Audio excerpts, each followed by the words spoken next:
こんにちは、アカデミアの富代です。今日はサロンポピュラーベーシック47になります。今回、切りっぱなし外羽ボブをカットします。今の外羽ボブと以前の外羽ボブの違いは、以前の外羽ボブは自分で洗ってドライヤーで乾かすだけで外羽になるようにカットしていました。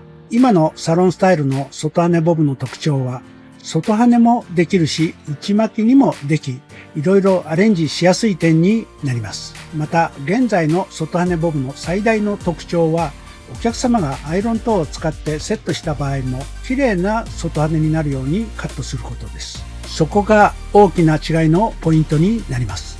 以前のカット方法が進化したのは、個性を大切にし、多様性のあるヘアスタイルが求められることで進化してきました。長さや前髪のアレンジで多くの年代層に取り入れることができ、シンプルでいろいろな変化ができる点がお客様に定番として人気があるのでしょう。では、切りっぱなし外羽ボブのカット方法を紹介します。このチャンネルは世界各国の言語で見ることができます。YouTube の翻訳機能を使いご覧いただけます。では、早速動画をご覧ください。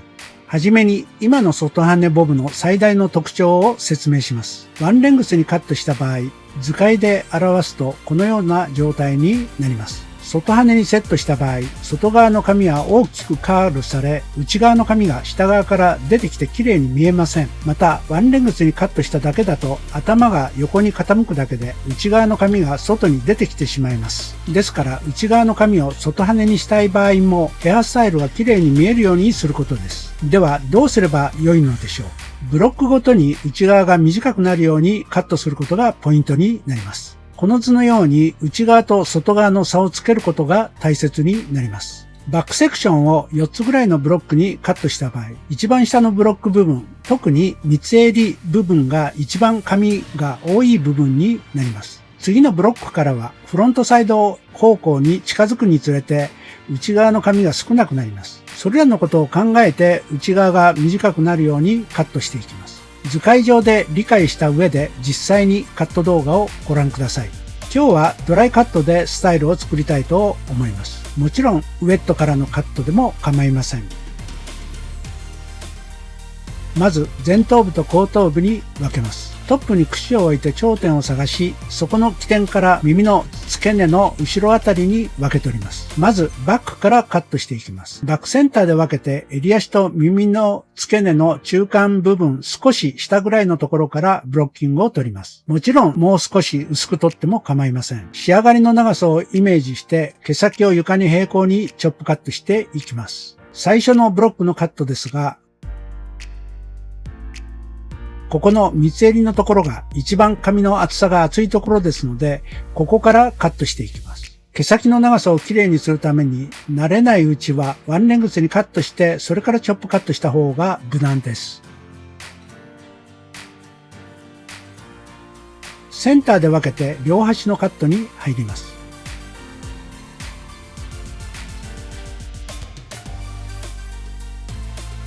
このようにワンレングスにカットしてからチョップカットしていきます。こうすることでチョップカットの毛先が揃います。はじめはこのようなカット方法が良いと思います。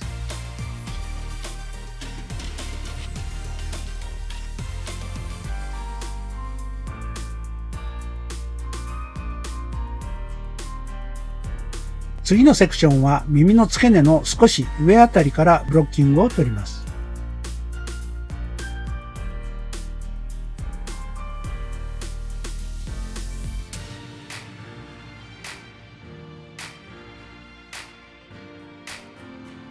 次のブロックは下のここの長さより1センチぐらい長くワンレングスでカットします。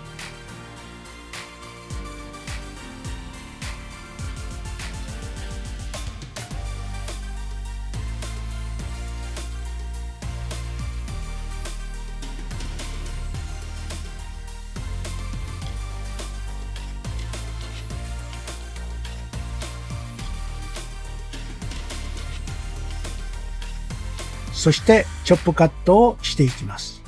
チョップカットの段差の組み合わせによってセットした時に毛束感や表情が出ます。ですからチョップカットがおすすめです。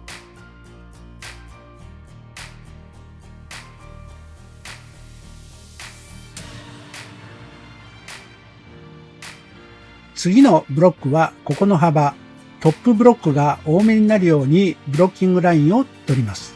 トップ部分は頭が球体の部分ですので、厚めに残します。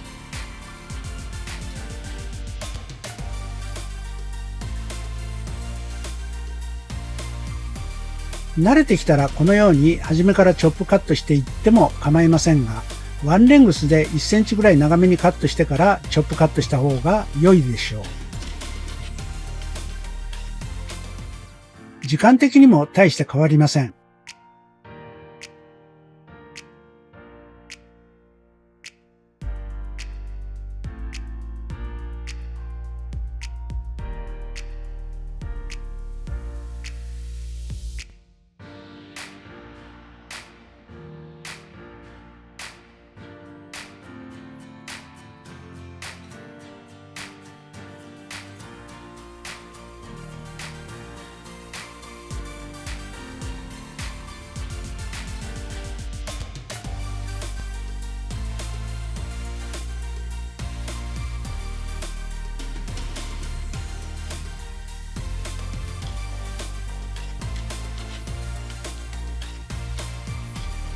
トップセクションの紙のカットに入ります。このウィッグの場合、毛先がすでに薄いので、ワンレングスにカットし、小さなチョップカットで良いでしょう。ワンレングスにカットしたままでも良いぐらいです。最後にチョップカットするわけですので構いません。下にガイドが見えます。1センチくらい長めにカットします。ウィッグの場合、根元の立ち上がりが強いので、いつもよりは少し長めにカットしてバランスを見ます。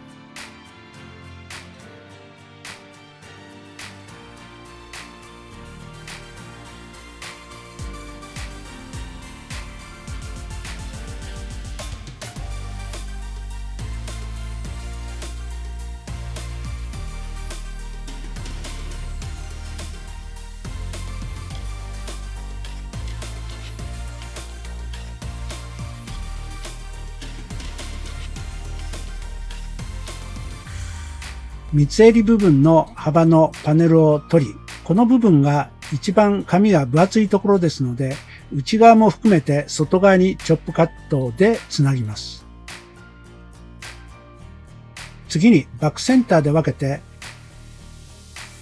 縦スライスに近い斜めスライスに取り、ワンレングスのチェックカットのようにパネルを引き出し、カットします。パネルをこのように引くと内側の紙と外側の紙が見えるようになります。すると内側と外側の紙が見えますので、そこをチョップカットでつなぎます。内側が短くなるようにここで調整します。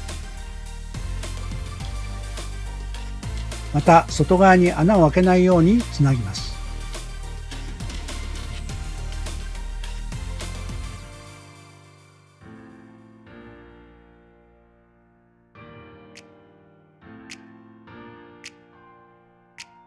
次のセクションもパネルをひねりフロントサイド方向に引き同じようにカットしていきます。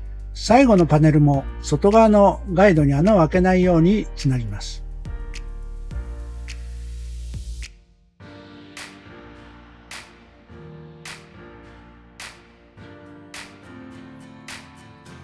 反対サイドも同じように内側の紙と外側の紙をつなぐようにチョップカットしていきます。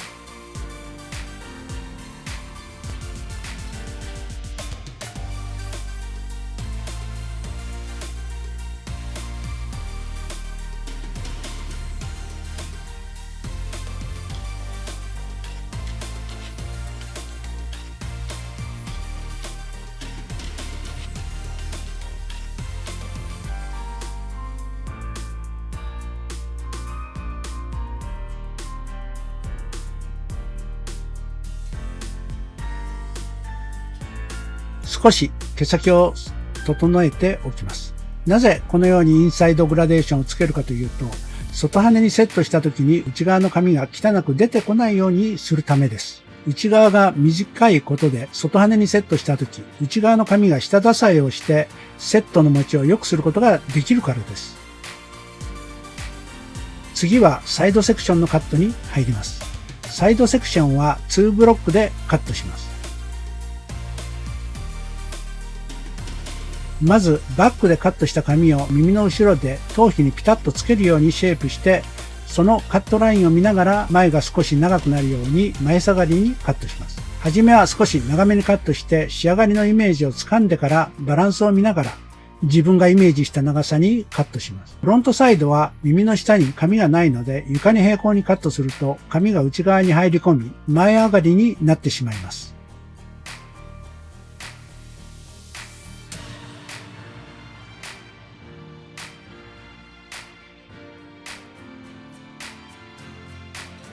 次のセクションは下のガイドを見てカットします。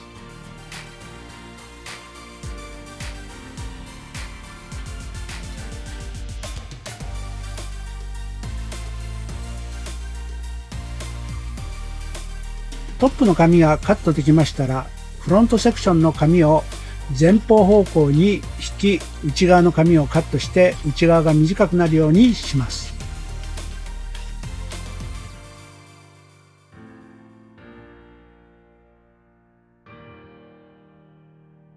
反対サイドも同じようにカットしていきます。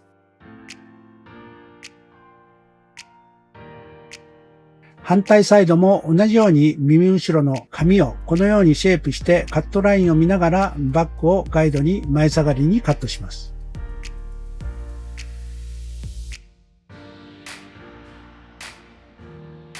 まず左右対称かどうか確認します。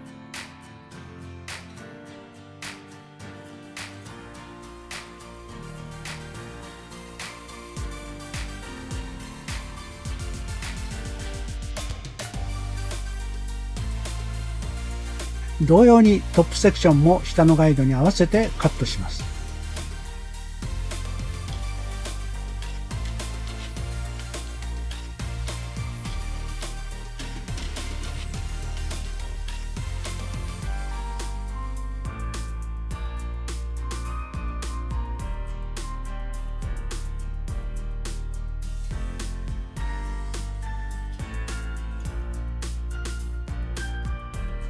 次に前頭部と後頭部を分けてパネルを前方方向に引き、内側の紙が短くなるようにカットします。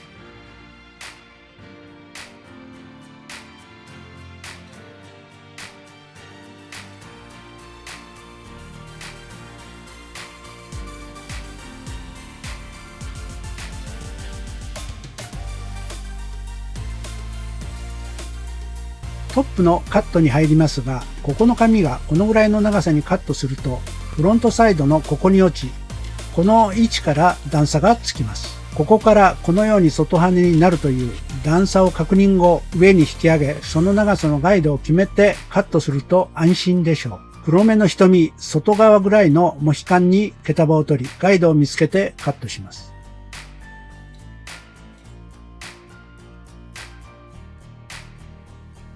センターで分けて目尻の上がったラインぐらいまでの毛束を取り、センターのガイドに合わせてカットできる紙はカットします。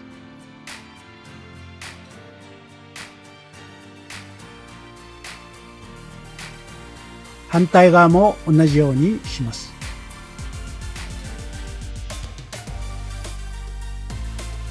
ほとんどフロントサイドに落ちた時に段差は感じないぐらいになっています。しかし、このカットで違いが仕上がりの時に出てきます。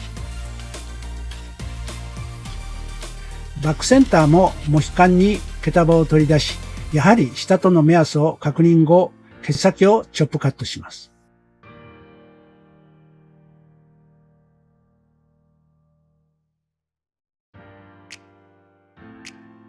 バックセンターで分け、縦スライスに取り、センター方向に引きカットします。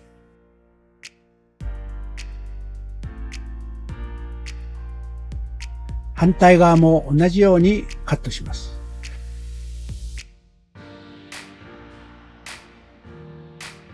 切りっぱなしワンレングスに見えるように段差はこのように目立たないように入れておきます。ここに段が入っているように見えないようにします。次に前髪をカットします。前髪を浅く取ります。目尻の上がったラインぐらいの横幅に分け取ります。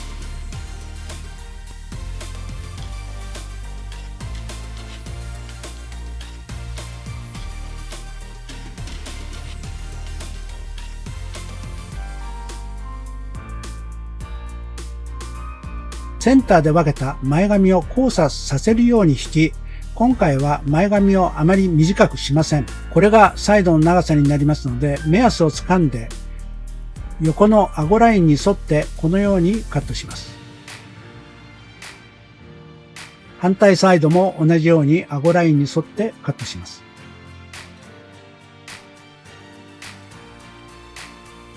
すると、いつものように小顔に見えるように、しかも綺麗なカーブを描くようにカットすることができました。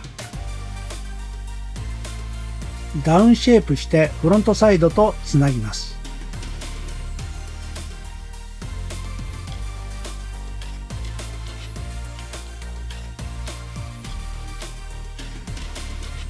こちら側も細かなチョップカットでつなぎます。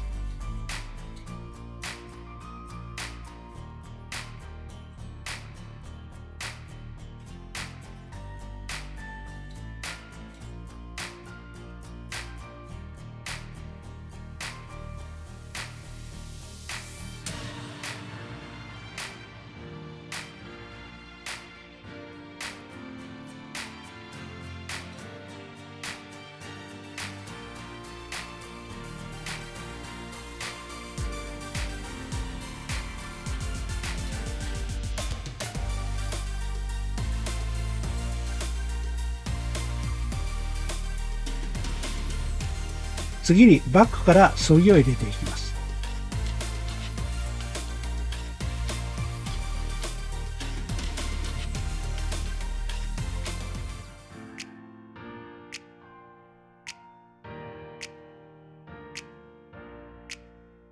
バックセンターで分け、第1ブロックを取ります。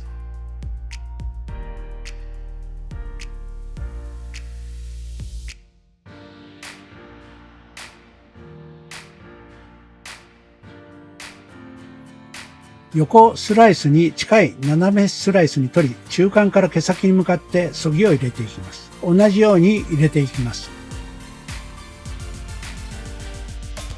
反対サイドも同じように入れていきます。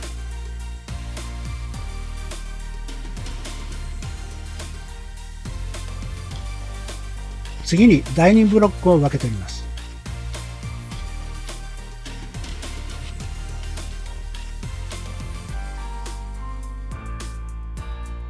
この中間のセクションは毛量が多い人はセニングレイヤーで毛量をそぎで調節します。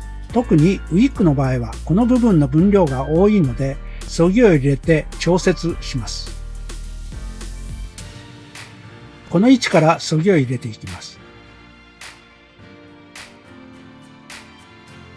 このように同じような要領で入れていきます。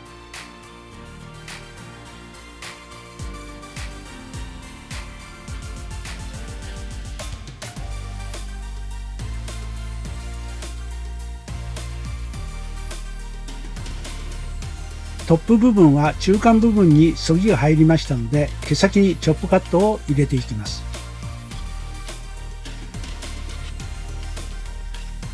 全部の髪をパネルとして持ち、外羽にパネルをひねり、毛先にチョップカットを入れていきます。これで毛先と下とのチョップカットが入りました。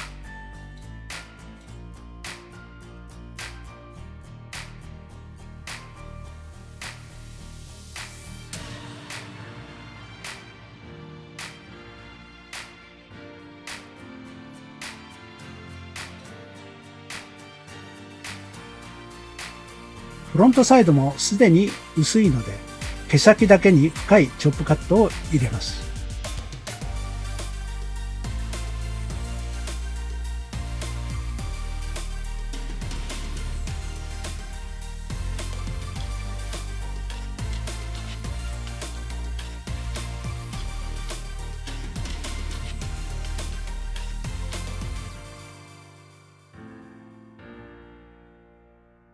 これでドライカットの終了です。横から見たところ、バックから見たところです。この切り方は普段外羽に仕上げなくても OK ですし、ストレートアイロン等を使って外羽にしたり、アイロンでウェーブをつけたり、アレンジすることがいろいろできます。では、アイロンを使って外羽にスタイリングしていきます。前頭部と後頭部を分けて、まずバックから3等分に分けてアイロンをかけます。今回はお客様も使用しているストレートアイロンで仕上げていきます。かけ方のポイントはパネルを挟んだら頭皮近くに押さえて外羽にかけます。パネルを引き上げたままだと内側がきれいにかかりません。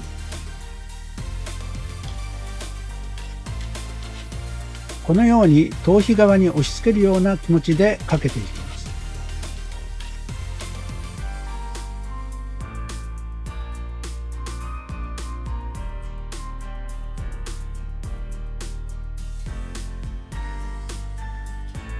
次のブロックも横幅を3ブロックぐらいに分けてアイロンをかけていきます。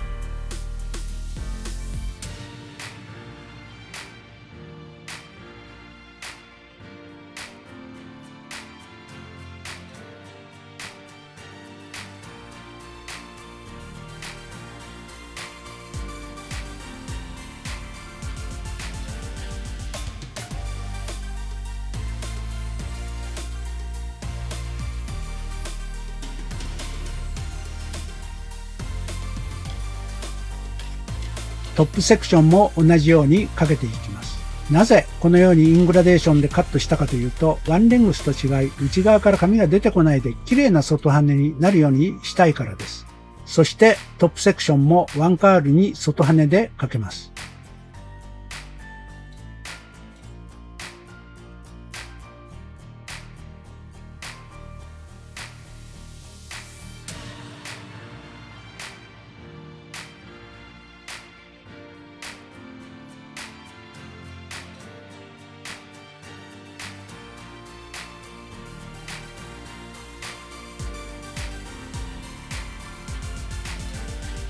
フロントサイドは2ブロックでアイロンをかけます。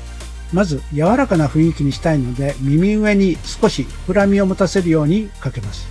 アイロンで毛束を挟んだら浮かせるようにかけて途中から外羽になるように S 字にかけます。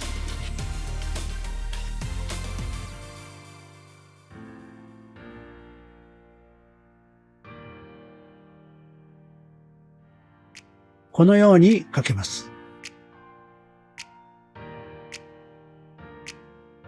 反対側もはじめに同じように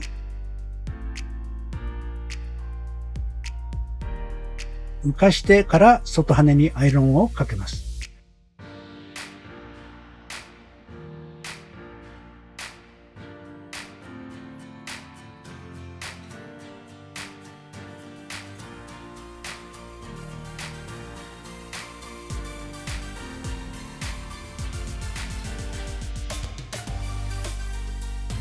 ここも同じようにかけていきます。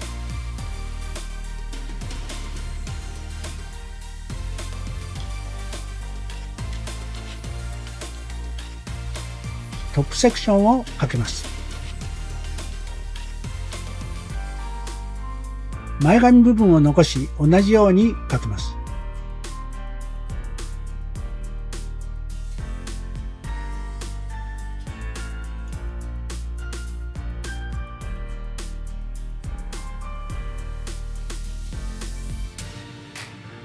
反対側も同じように前髪部分を残しかけていきます。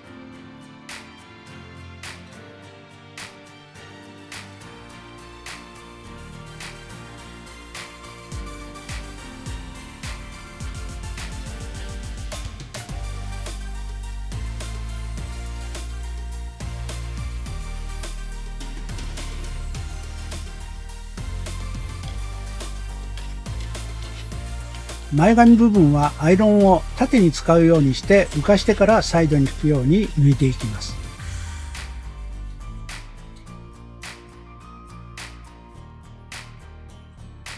反対サイドも同じようにします。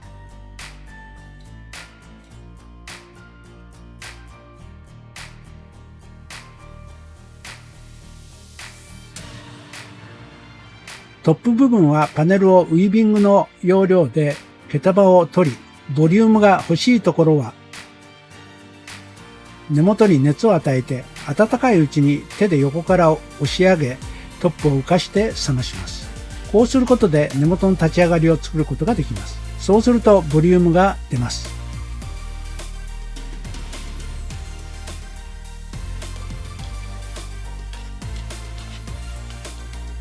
立体感とランダムに立ち上がりをつけたい時に使います。あとは小さな毛束を取り、アクセントとしてバランスを見ながらカールをつけていきます。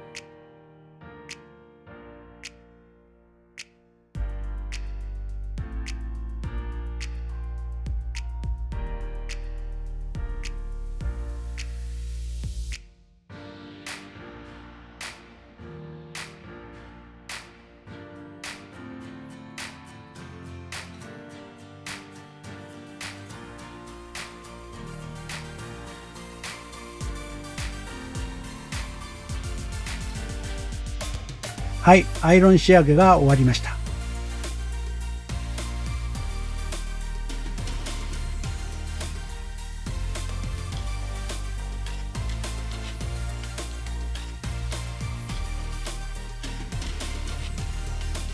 整髪量を手のひらでよく伸ばし、まんべんなくつけ、立体感と毛流れを見ながら仕上げていきます。後ろの方も内側から表面へと伸ばしていきます。自分の手ぐしで描き上げたようなラフな仕上げをイメージして仕上げていきます。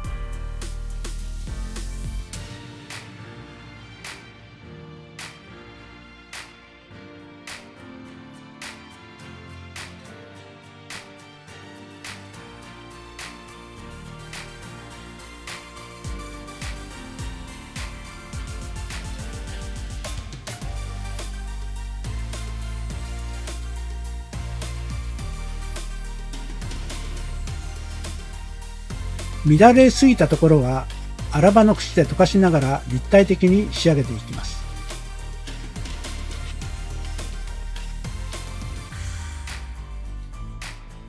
だんだん仕上がってきました。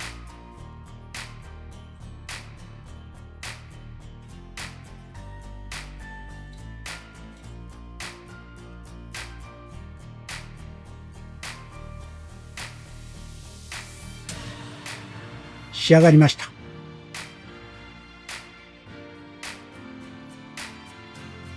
はい、仕上がりです。はじめはシンプルな仕上げです。自分の手ぐしを入れたようなラフな仕上げ感をイメージして仕上げてみました。はい、今回はサロンで人気の切りっぱなし外羽ボブをカットしました。長さは後ろで毛束を結ぶこともでき、また洗いっぱなしの時もワンレングスのように仕上げることができます。アイロンなどでいろいろなアレンジもしやすいスタイルに仕上がっています。今サロンで受けているのはいろいろなライフスタイルによってアレンジできる点です。